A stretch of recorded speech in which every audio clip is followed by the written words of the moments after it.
Good afternoon and welcome to our Malta Business Network webinar. The MBN is a non-for-profit members organisation which aims to encourage lasting and productive connections between the international community and Malta. If you'd like to find out more about the MBN, please visit our website and registered. Once you've registered, you'll be able to access our members area and you'll be able to find interest groups and make new friends and new business connections. Today, I'm very pleased to welcome a distinguished panel of speakers to discuss starting a business or part of your business operations in Malta. Let's start by making some introductions.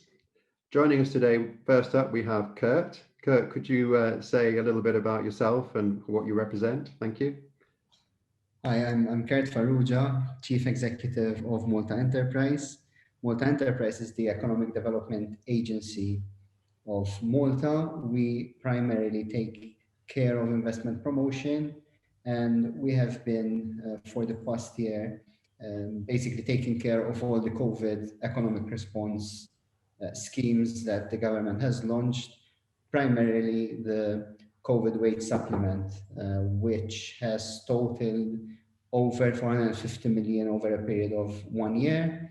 And it's basically what in the UK is better known as the furlough scheme. Of course, throughout this year, we didn't take care only of the COVID situation. We have been developing very interesting schemes, which are particularly focused for startups in particular areas. So I'm really looking forward to discuss this with you and hopefully give you a good presentation of what we can offer as a jurisdiction. Yeah, thanks, Kurt. That does sound really interesting. Look forward to that. Also with us today, we have Professor Russell Smith. Russell? David, thank you. Good afternoon, everybody. Well, it's a great pleasure to join this presentation. I think in terms of the collaboration between international networks and Malta, I'm one of those in the sense that I came from the UK. I'm now here in Malta where I am Professor of Entrepreneurship and I run something called the Centre for Entrepreneurship and Business Incubation. We offer a range of programs, including a flagship Masters in Entrepreneurship, but most importantly, perhaps for today, is our very close relationship with how we work together with Kurt Farrugia and his team at Malta Enterprise, so that we match our support and activity and education together with the funding and initiatives that Kurt and his team have put forward. So I guess we'll touch on that a little bit later, David. Yeah, thanks a lot, Russell. Yeah. And we have a real live active entrepreneur with us in James.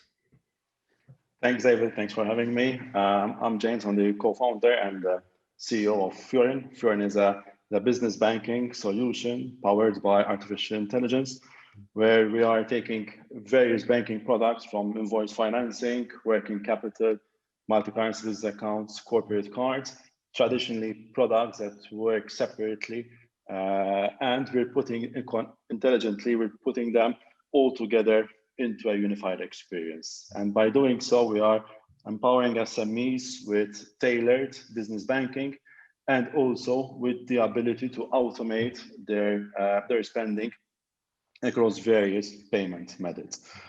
This essentially reduces the manual work and provides better management of control of funds, relevant of the geography where SMEs are operating today or essentially tomorrow. Brilliant, James. Look forward again to hearing much more about that, and particularly around the innovation that you've managed to grow there in Malta. Okay. So during our webinar, you'll be able to ask our panel questions. Okay, so please use the Q&A button, which you'll see at the bottom of your screen, to submit your questions. We'll take them on board as they come in, and hopefully we'll be able to get the answers that you're looking for. Okay, thank you. Now, to help us set the scene, we have a special message from Minister Miriam Dali. Miriam is the Minister of Energy, Enterprise and Sustainable Development. So a short video to explain a little bit more about Malta.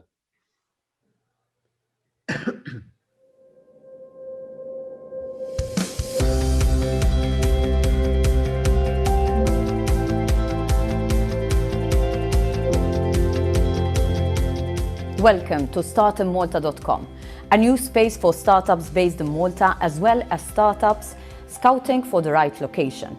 We invite you to discover Malta as a place to do business, but also as your new home.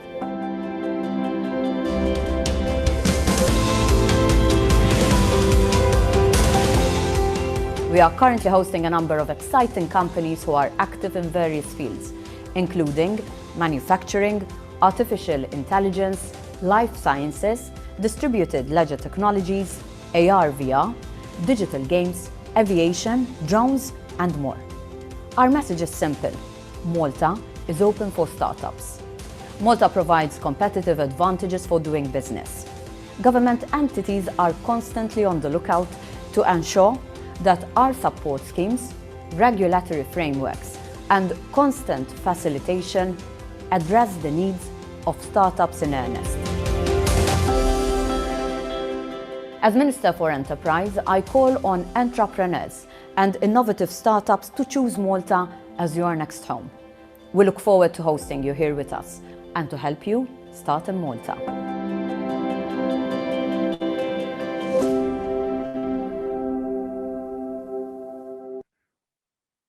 Great, thank you. Nice, a very nostalgic look there at Malta with all that entertainment indoors and not a face mask inside. Okay, it was rather nice to see.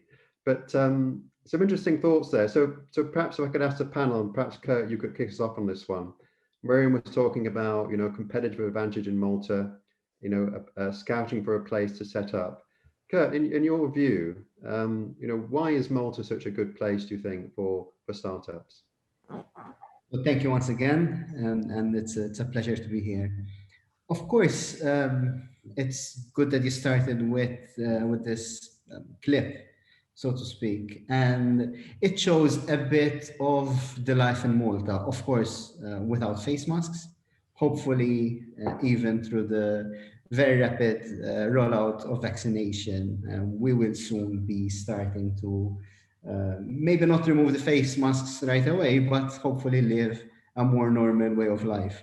And I think that is the major important part of having a business in Malta, and it is living a good life here in Malta. So if I had to choose from all the competitive advantages that I might point out throughout this webinar, I think it's basically Malta is a good place to live, raise a family, work, and also do business. And that is where we want to specialize today, basically, to do business. And as I briefly explained in my introduction, as Malta Enterprise, we are the entity that is taking over the startup ecosystem and building a startup ecosystem, which includes, of course, various incentives. So throughout this past months, we have been working, we were working to create a body of support measures for startups. The minister pointed out at startinmalta.com. It's basically a place where startups can get all the information that they would need to start their operations here in Malta, both international but also indigenous startups. And we are also focusing on specific areas such as sustainable development goals, technology, innovative solutions, blue and green economy. Those are all sectors that we are targeting both in our promotion work, but also in incentivizing local startups to come up with their ideas. And that is where we as a jurisdiction have an edge to other larger countries, is the collaboration and the way we can, as a small place, basically get in touch with everyone, open doors. I'm an alumni of Professor Smith. Of course, James has been through and has worked with Malta Enterprise. So somehow, as a small country, one of the most important factors is that we can talk to each other face to face, hopefully even more in the coming months. And we can be very agile when it comes to setting up a business in Malta, to work with the businesses on a one-to-one basis, and also, if need be, have people to sit down with businesses and together build a product, and incentivize also companies to do research and development in Malta. Some examples that we have been working, or some examples of startups that we have been working with and that are setting up in Malta are in fintech, in medtech, AI.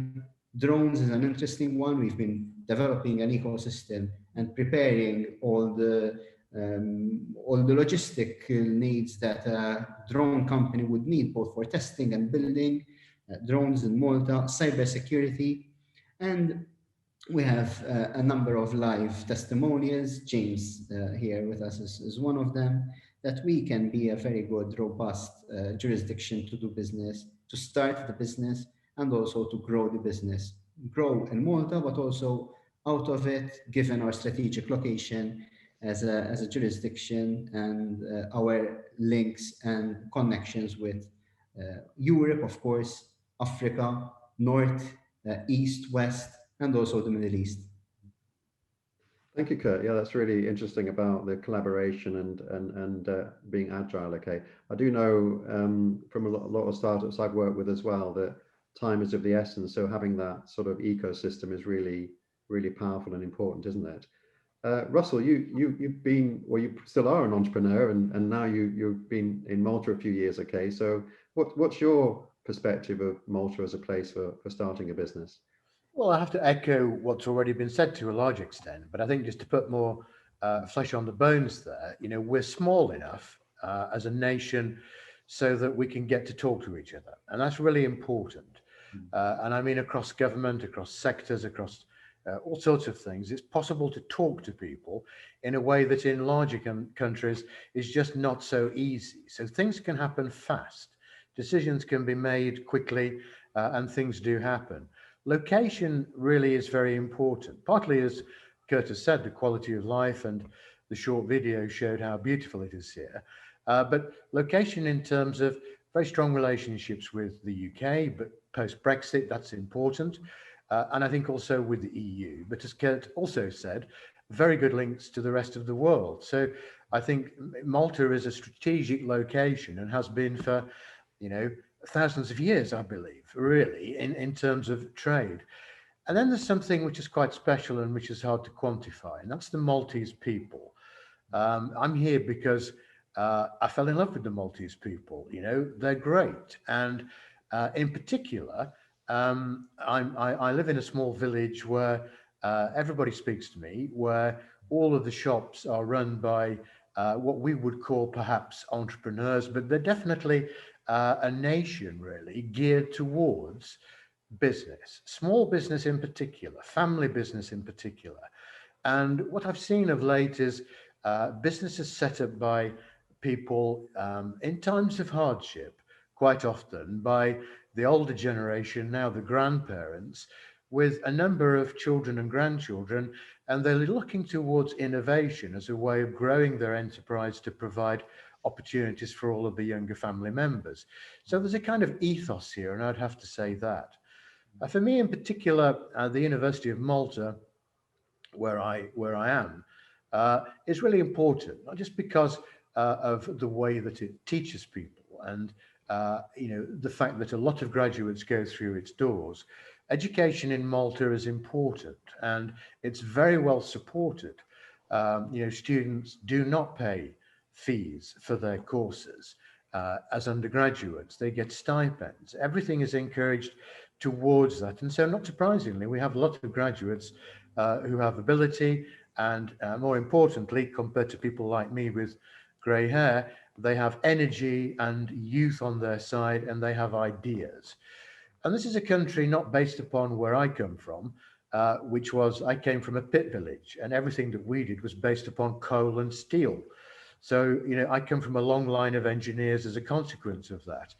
But the reality here is that the new coal and steel in Malta is innovation, knowledge, and particular that's been made possible by IT and Malta's investment in IT, functionality, connectivity, and so on. So we have a very strong business component coming out of the university, very strong IT, very solid medical school, more my area, but a lot of solid science and a lot of people who are looking to work with new businesses and to join them. So I think the idea of joining a small startup is hardly something that the Maltese psyche is negative about. It's very much within the DNA, and I think that's important. But more specifically, people work together.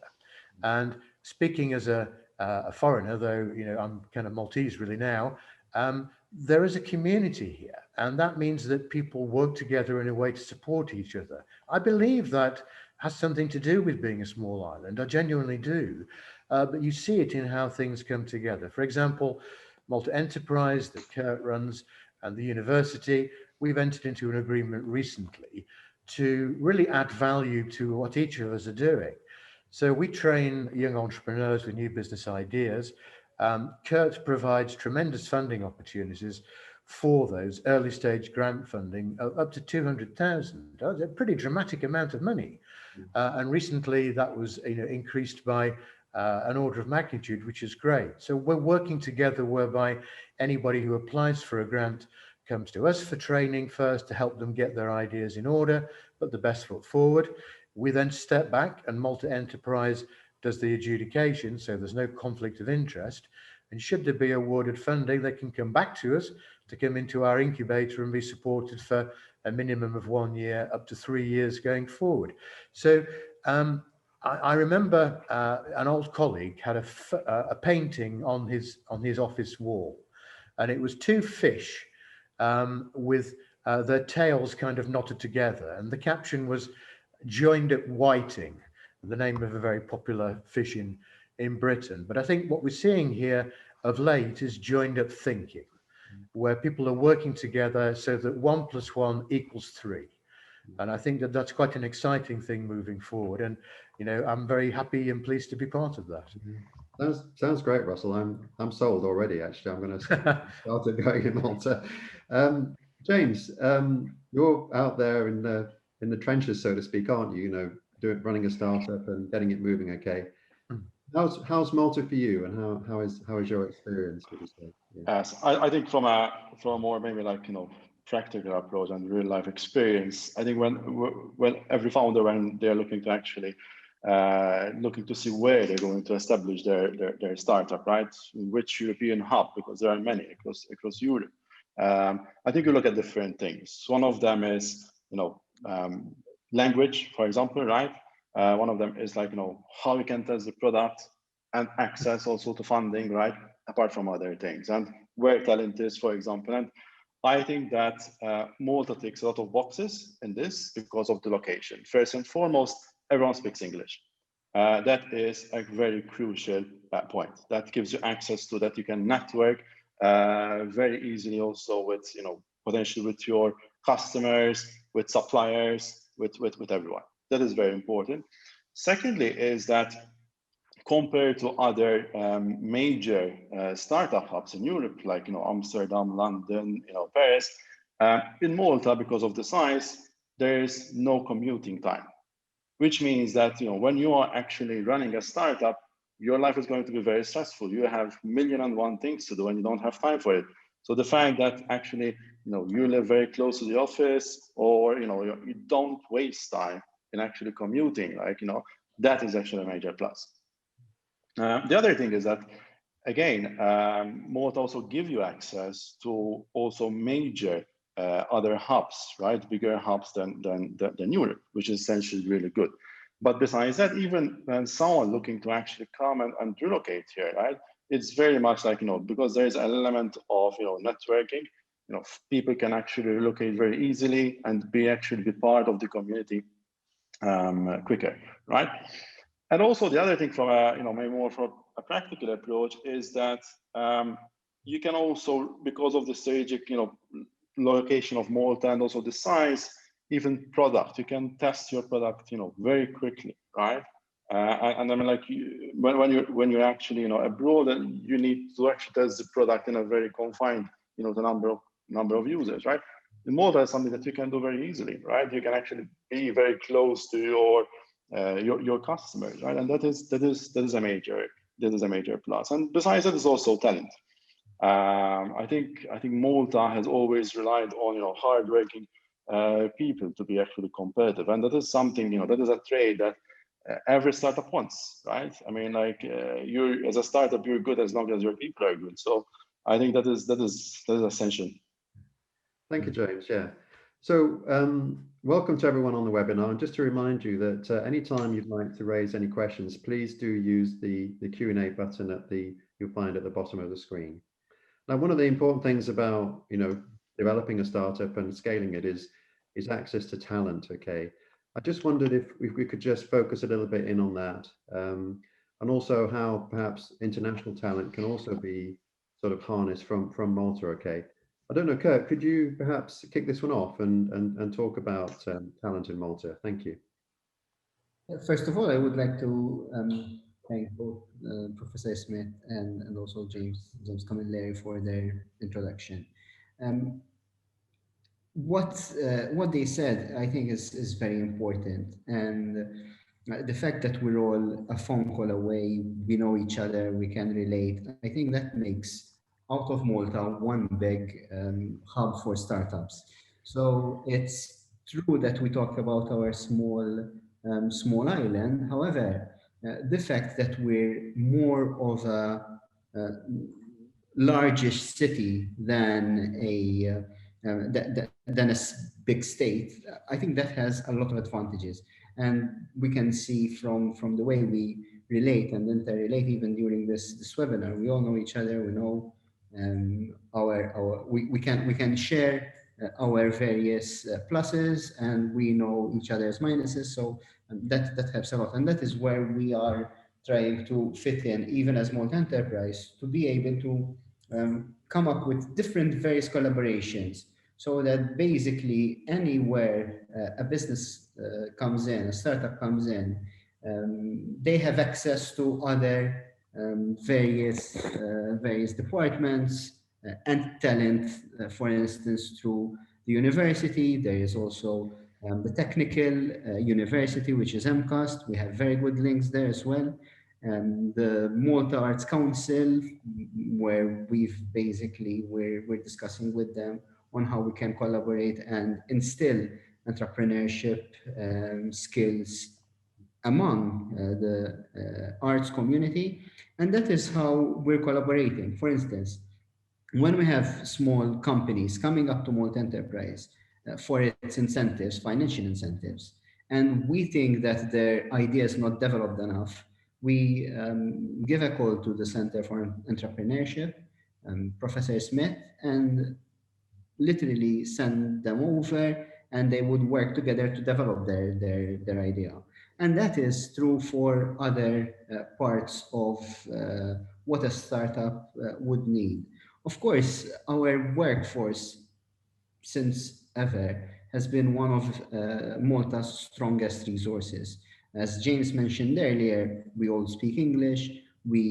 Our background, our legacy comes from a British colonial rule for 200 years. So our legal system, our economic system, our education system, they're all basically legacy of Britain. And that is where I think we can be in a position to attract a lot of talent. And in fact, there is a high rate of expats in Malta. So it's not just the population of Malta. It's a place, as we said earlier, where it's good to live, as well as a place where we can attract talent from Europe and also outside of Europe. As Malta Enterprise, we also have a very interesting scheme, which is the skills development scheme. Basically, it goes up to hundreds of thousands, and it helps companies to upskill, reskill, and train their employees even when it's in-house training. And that is where talent can not just settle here, but they can upskill, they can increase their competencies while working here in Malta. Yeah. Thank you, Kurt. I think it's really interesting to focus again, as you say, on developing the skill sets and developing the talent, and actually connecting with the other agencies in Malta, the hub. One other very important part that we're working on, and this is something that we haven't been talking about because it's in development, is the startup visa. We are working with other departments within government to ensure that we have a rigorous startup visa, but also having a favorable process to attract highly skilled talent. And that is how we are trying to augment the possibility of companies to set up in Malta and find also the talent required in software, in technology, in engineering, and any other process that they would need to set up here in Malta. And just a quick point, Kurt, presumably the information you're describing on the grants and the visas and things, that's available on the Malta Enterprise website, yes? Is that That's right? right. We have both the Malta Enterprise website, which is the head website, but then there's also, possibly for this audience, startinmalta.com, which is specifically targeted for startups. And there you can also see, hopefully we'll have time, that we have incentives that can go up. Professor Smith mentioned the entry level, which is up to 200,000, which goes also to pre-business plan, up to the initial stages. But then there is also a repayable advance, which can go up to 800,000 for the innovative startups. And there's also another 200,000 for a later stage, which is the business development and continuity scheme. And together, they can go up to a whopping 1 million in funds if of course, you go through the grades. Thank you. I mean, that's really exceptional funding there. Perhaps we'll touch on that a bit later as well. Russell, I'm going to twist the question a little bit for you because we've also got another question in from the audience. Okay, we're talking about talent, and one of the things we also discussed earlier was where part of our ecosystem might have weaknesses rather than strengths in terms of pulling together. Okay, are you able to make any comments about developing those entrepreneurial skills and how you see yourself working to make Malta a stronger proposition as possible? Well, I think it's quite.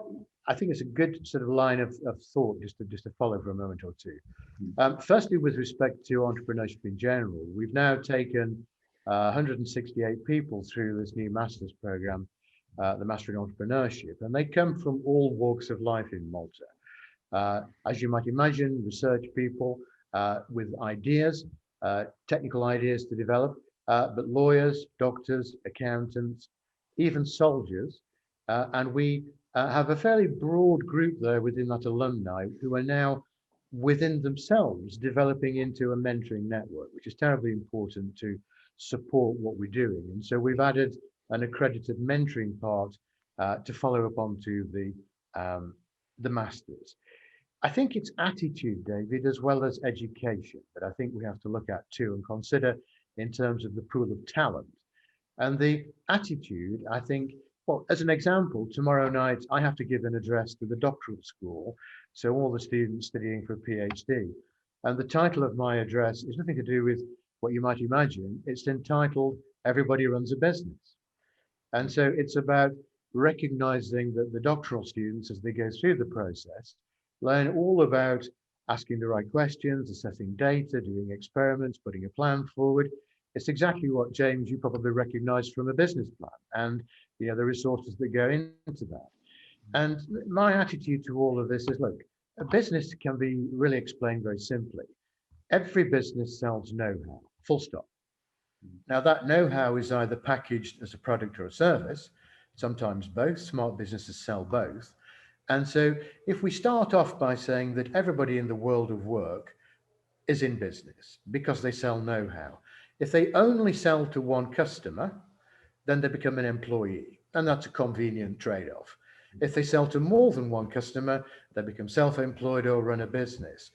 And this line of thinking developing with the young, well-educated people coming through the university, through MCAST and elsewhere, is making them realize I could more or less do anything I want. And that's a very exciting thought when you're 21, when you know that you're immortal and so forth. And so there's a change in attitude I've noticed in the last 5 years of the students who graduated as to what they want to do next.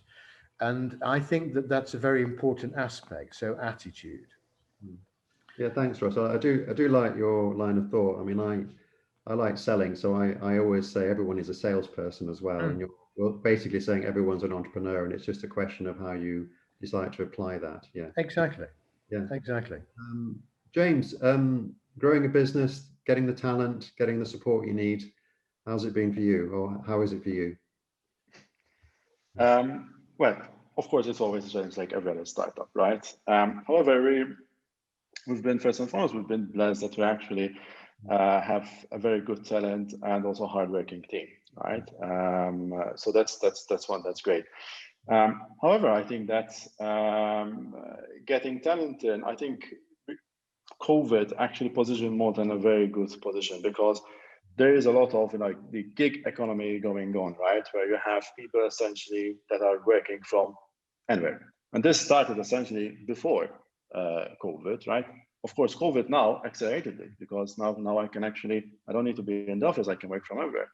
So essentially, this means that there are a lot of people out there, right, that actually can relocate to Malta maybe, or can maybe work from Malta, right, and that startups like us can actually benefit it, and that will also open up another economy for Malta, which is the gig economy, right? So that is something that I think it's Malta is going to benefit from that. But in terms of talent in general, there is talent out there. Talent is actually really good in Malta. There's also very diverse. So especially when it comes to tech. But I think it's again, as also Prof. Russell was saying, there is more also inclination from people actually going and work for startups, which is essentially I think one of the barriers in actually working for a startup is that yes, this is a startup, especially in the early stages. Of course, getting funded from Malta Enterprise like us has helped a lot. But we're seeing that there is a lot of it's being ramped up when it comes to talent, and I think that post-COVID is going to be better and better. Yeah, thank you, James. That's really positive and good to know that. Yeah, there are quite a few questions coming in. Perhaps I could ask you, Kurt, to open on this one. Questions coming in really on because we've got quite a few international attendees. We've got Noreen there, and I think one from Lady Sharon Farley Mason. Okay, asking questions about coming to Malta, starting up in Malta. Obviously not Maltese. What advice do we have to give them, Kurt? How easy is this to actually do in practice? Okay, to set up for an international organization or a person to come in and set up in Malta. Sure. Well, there's also another comment, and basically let's make it clear. We've been very, very positive so far, but we also have our peculiarities as a small island, and there are issues that we are very well aware of, and we try to tackle as we go along. And that is why, as Malta Enterprise, we also act as a one-stop shop for companies, and not just startups, but also companies that are already set up and that might, in the course of their business, encounter difficulties. And that is where we try to excel. Basically, it is fairly easy to move to Malta, to settle, to find a place where to live, and to, if you have children, put them in education. Of course, these are all things that hundreds and thousands of people are doing every year, and it's also seen through the number of expatriates that are moving and living in Malta, not just starting up their business, but also working in Malta. So to move to Malta is not that difficult, but like in any other country, when you move from one place to another, there's time to understand the culture. There's also time to find the right places where to hang out, to make friends. So basically, while saying that it's easy, like any other move, like living in another culture, has its own challenges, and that is something that we're very very well aware of. Of course, when it comes to starting up a business, we have also a very important arm as part of Malta Enterprise, which is business first, and basically people that go there, entrepreneurs that go there, will be handheld through the various bureaucratic parts of setting up a business, which, as you all know, are whilst being a bit annoying, however, a certain degree of processes would need to be made also, because we are a very serious jurisdiction, and as Malta Enterprise, we take a lot of care on ensuring that the business that starts in Malta has the right profile and has the right background, so that we avoid, and if I have to be blunt, past mistakes. Yeah, that's a very open answer there, Kurt, and that's much appreciated. Yeah, Russell, the idea of startups coming from outside Malta, setting up in Malta. I know you've had so much experience with helping startups to get going and supporting them. Okay. What's your view of this process and all those sort of that ecosystem that's really needed to make that happen? Well, I think first of all, it's fair to say that educational institutions, higher education here in Malta do attract foreign students. And so some of those foreign students themselves may consider staying on in Malta and starting a business. But the reality for what we do is focus on the educational component. And so we're looking really to help anybody from within Malta to flourish as a business.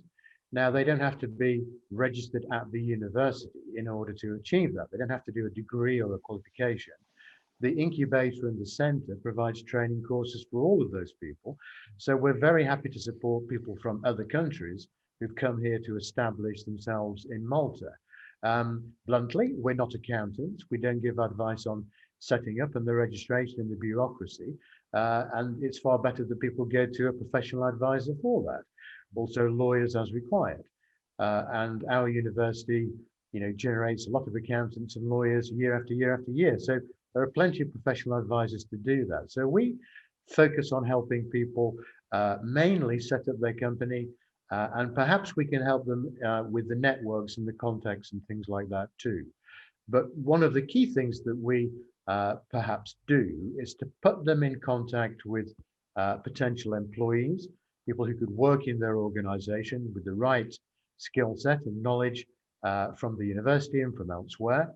And I think the other thing is to get people what we refer to as funding ready. Now, I think we have to recognize that funding, and particularly equity finance, selling shares to investors, particularly at an early stage, is an international thing, and it's not purely based in Malta. So, our job is to get people ready to enter that world. We don't really necessarily hold their hand and become. We don't take a stake, an interest in their company, or hold their hand and so forth. But we're certainly very happy to, pave the way to get them to do that. And just over a year ago, we had an event called MedFest, which was sponsored by Kurt and Malta Enterprise, where we had people from different countries come here and present ideas to groups of investors and so on. So is it fantastically well established yet? No, is my honest answer. We've still got work to do. Is it moving rapidly in that direction? Yes, is the honest answer. Things are happening. And, this is a shift towards equity finance that high-tech, high-growth companies often need, and rather than the sort of family loans that have supported, businesses from the 1950s onwards. So we're moving into newer territory, and having people ready to access that territory is what we're focused on. and the environment itself. So I don't think about the ecosystem quite so much. I think about the environment. The environment is definitely developing in Malta to make those things much easier to tackle. And that's the key thing, really. Once it becomes easier, then the ecosystem will grow by definition, because the body corporate, those animals will come into the environment to develop the ecosystem. But from my perspective, in just looking at it, the changes that have happened in the last 5 years, quite dramatic, and the appetite and the interest in putting new schemes in place to make it work, very good. Thank you, Russell. So you're listening to the MBN webinar on starting a business in Malta. If you would like to ask any questions, please do put them in the Q&A. There might be some very specific ones there I can see that we might have to just follow up on, but we'll try our best to get the answers to you. So picking up what Russell was saying. One of my colleagues is also answering directly, so that we can be very quick in terms of answering to any specific questions. Thank you, Kurt. Yes, we should say we've got Antoinette there, beavering away in the background, okay, helping us with that. Thank you. Picking up what Russell was saying, James, about seed funding and business development funding, okay. I'm very interested in this area as to how that really works in Malta. It also seems to me as well that Malta Enterprise is playing much more of a positive role in that respect than probably you'd find any government agency doing in any other country. But from your perspective, James, how is it for you to get on the radar and to get some traction with investors? Yeah, this is a very interesting question. I mean, like, it's of course something that every startup, whether you're based in Malta or abroad, you have to go through, right? I mean, from our side, as Furion, we are a global business, so definitely, we had to go out there and look for equity funding. However, applying and also benefiting from the schemes of Malta Enterprise helped us to actually be ready for that process, right? The schemes that we actually got helped us to actually live the product off the ground, build the product, fine-tune the product, and make it, polish it as much as possible, right? That is something which is really crucial. And if you actually if we haven't actually benefited from the schemes, going into the equity funding, world was going to be difficult, right? Because essentially, venture capitalists would want to actually take, a big share of your company at an early stage, right, where you don't actually have any product ready. So I think that the schemes that Malta Enterprise is actually offering really, really helps, and it also gives you a springboard of when we go there. And essentially, this is a process that we actually, also now going through, both with local investors and also abroad, and we're seeing that. Yes, I mean, through the funding, we actually managed to, get something out. And most of the time when you actually go out there and get equity funding, these type of investors, they want to see the product ready, right? They want to see traction. And I think, the schemes that Malta Enterprise are actually putting out there help you to do that and give you the springboard that you actually need. Yeah, thanks, Jay. I mean, just to clarify as well, Kurt, perhaps you can help me here. I know that some of the funding is grants, some of it is a sort of soft loan, but Malta Enterprise does not take equity. That's right, isn't it? Yeah. That's right.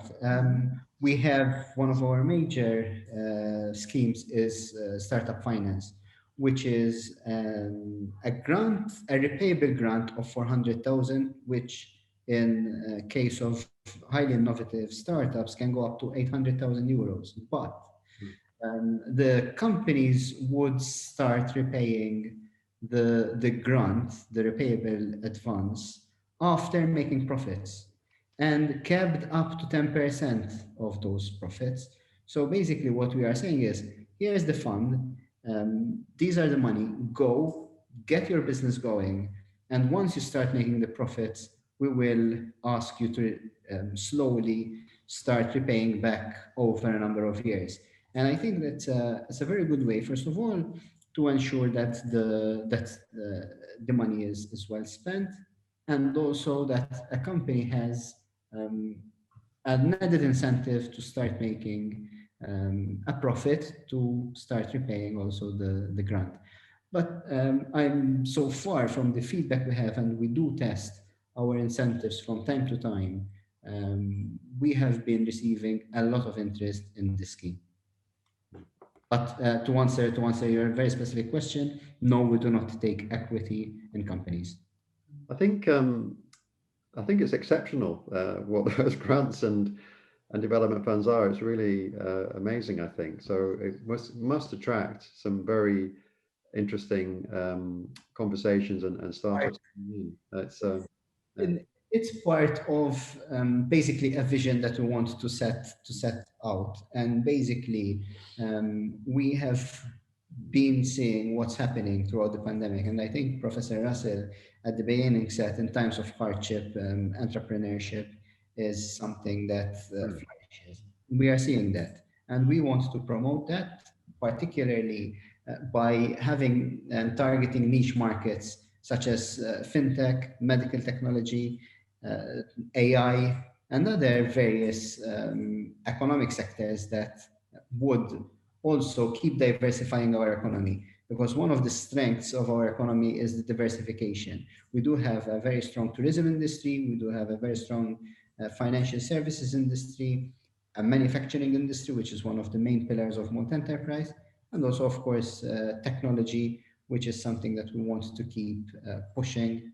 And added to that is, of course, startups in any innovative sector.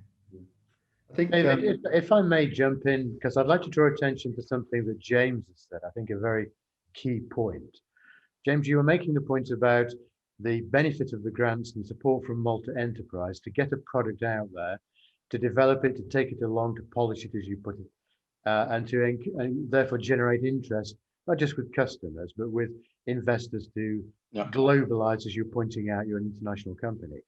I think the magnitude of what's on offer from Malta Enterprise, as Kurt has just outlined, David, is exceptional. I think you're quite right. I think it's jumping over the reliance that many companies in other countries have on early stage business angels, early stage investors. And the idea of saying, okay, we'll give you quite a large grant, a non-repayable grant, and then we'll move into debt finance, but we're treating it more like a grant and you pay it back only when you're profitable. This plays to, I think, the important point of what James is making, that this is funding for progress. You can use this funding to make progress. Everybody knows in the entrepreneurial world that you have a very, scarce resource and a very valuable resource called cash. And if you're, silly enough to go and buy something, then you've just tied up a load of cash and you can't make progress. So the idea that you can have this access to the debt finance that's 800,000 whatever, that you repay when it's appropriate for the business to repay it, I just think that's completely brilliant. And that kind of thing to help accelerate a company like James to become truly international without, as James earlier pointed out, giving away a large slice of the company to venture capital companies, because the valuation is low at the early days, of course, I think is helping in so many ways. So I think, James, your point was critical there. And I think the scheme that Kurt was talking about is really tailored to help you in ways I haven't seen in other countries.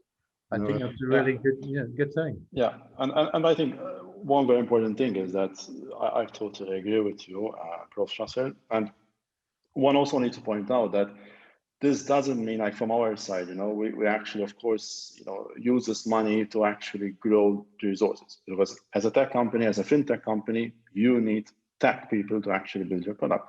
Yep. But it doesn't mean that, there is this, like saying in startups that, you have to fail and fail fast, which is, I completely disagree. Me right? too. It means that, that is not money that, that you're going to burn like quickly. Money, you can get the money in, seems like a lot of money, but you can burn it very quickly. I mean, from our side, before we actually applied for the scheme, we did our market research, like 4 months, right, at a global stage, right, and then we actually filtered it down, and so that when we actually got the grant, we didn't lose time. We were laser focused on what we want to do, right, and because I think, like every other startup, you can have the great idea, but execution is key. So I think it's also very important that this money is also, used properly, right? Because it's a really great incentive, but it's also need to make sure that, startups also do their homework very well, right? And do their market research well. Yeah, well said. Yeah, I think someone once described entrepreneurship as jumping off a cliff and then trying to assemble the parachute on the way down. Okay, and I think this ecosystem that's out there in Malta is really powerful. Okay, both from a entrepreneurial skills development perspective. Russell, you mentioned the memorandum of understanding. Tied to the grants. Okay, is a very powerful combination. I just wanted to just dive into just one very specific area because some questions are coming in. We've talked a lot about innovation, innovative sectors, James, in fintech, for example. Could we help the audience understand, what we mean by that in terms of how grants might be qualified? There are clearly some focus areas, Kurt, that you mentioned as well in your opening statements. Okay, could you help the audience understand that? There's also an interesting question in the Q&A, which is asking whether startup finance and other funding opportunities are based to a specific sector. No, they are not. They are, yes, we encourage companies to be cutting edge, to be introducing cutting edge technology, to be on the innovative side of things. But it is not even a barrier in the sense that there are various entry levels. We go for the highly cutting edge,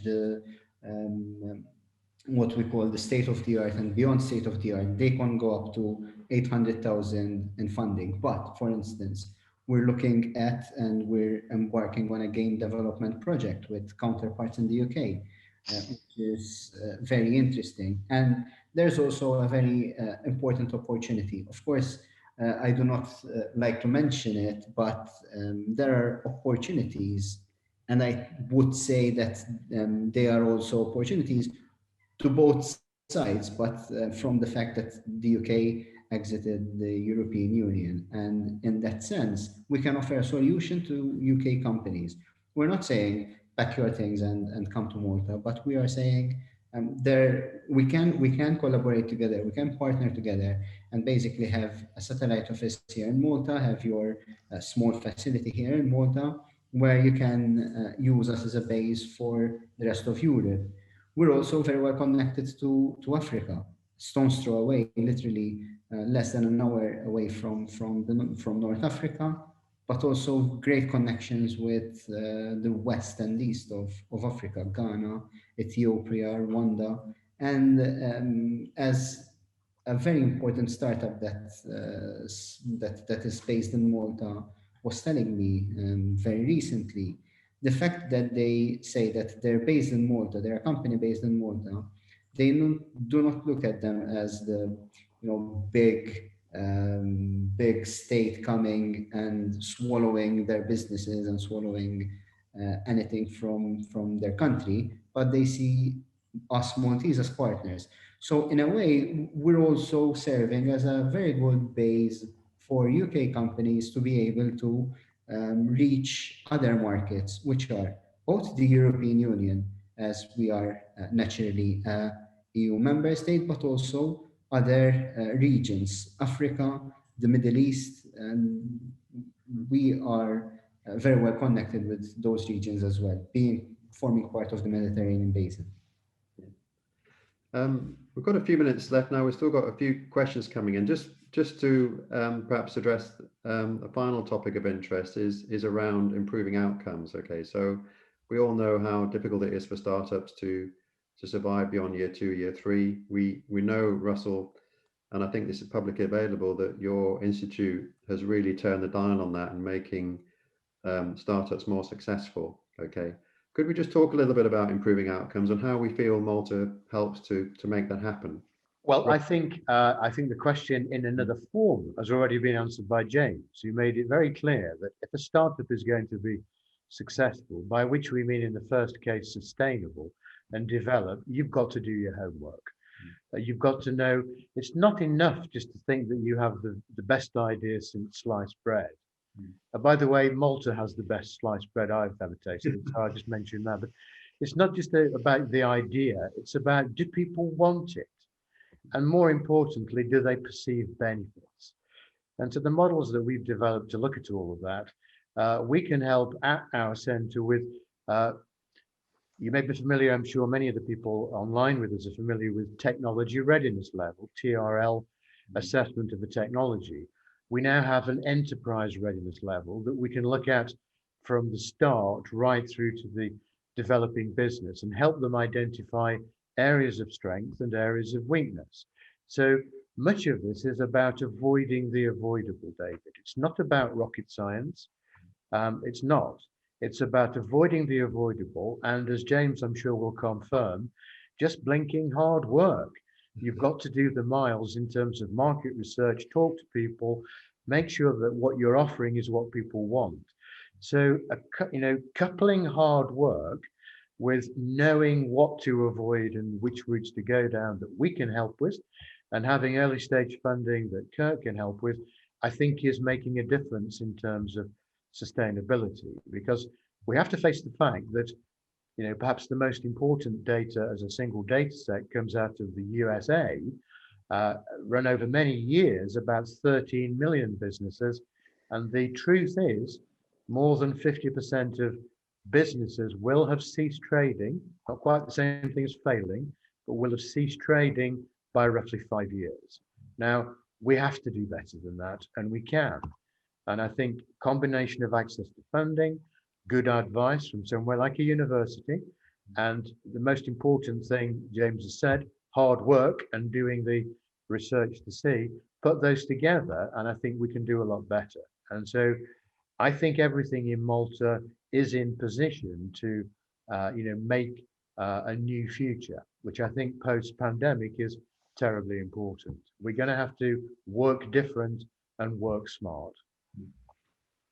Thank you, Russell. James, anything to add to that? A good outcome basing Malta, do you think? Yeah, strong place to be. Yeah. No, I totally echo what Prof. Russell has saying. I think, in a startup, one thing is for sure, it's hard work. And that is something for sure. Yeah.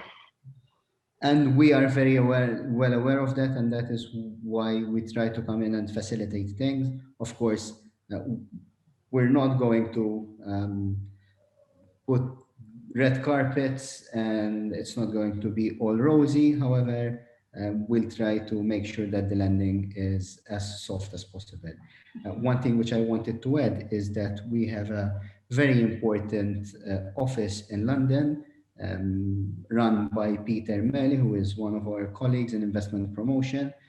He is extremely helpful to all businesses in the UK, and I'm sure that startups would find a very good helping hand through our colleague Peter. Yeah, that's a very good point, actually, and I can fully endorse Peter as someone who will go the extra mile to help businesses understand and invest in Malta. I think going right back to the very start, Kurt mentioned that Malta is this kind of capital city-state, and I do know that capitals around the world work hard at becoming innovation hubs. I do think that Malta is a really good example of an innovation hub, and we might just have 1 or 2 minutes left, okay? But my understanding is we do have certain hubs in Malta, don't we, on innovation around certain sectors. Am I right? That I don't know if Kurt, you could make a comment on that. Yes. Yeah. Basically, we have our business incubation center, and we do partner with other incubation centers, such as the Business Incubation Center at the University of Malta and MCAST. We have also the Life Sciences Park, which is largely hosting companies in the life sciences sector, but we do encourage a lot of startups. Of course, we also support companies that want to rent in the private industry office, and we support them with rent support. Yeah. So yes, we do have our innovation hubs. We're also partnering with international accelerators, and we are setting up in the near future the first European medical cannabis tech accelerator. So there are two other accelerators that we're partnering with, so that basically companies can go through an accelerator of international repute, which would then find it possible to apply for our funds as Malta Enterprise. Thank you, Kurt. To the audience, thank you very much for joining us today to talk about starting up in Malta. We're going to just put a little bit of information on the screen now about our future events, but I'd just like to say a big thank you to the panel, to James, to Kurt and Russell, to Antoinette on the call, to Brandwagon who's helped us to host the session. Thank you all very much indeed. It's been a fascinating discussion. We've got a couple of dates for you of new webinars coming up. A very interesting one in 4 weeks' time on cyber attacks and what you can do as a business to help protect yourself. And a very special webinar with Max Hastings, who's publishing a new book about Operation Pedestal. And that should be a really interesting event, actually. That's on the 1st of June. So these events will be detailed on our website. Look out for them. And it's been a pleasure to have you in our audience today. Thank you very much. Thank you.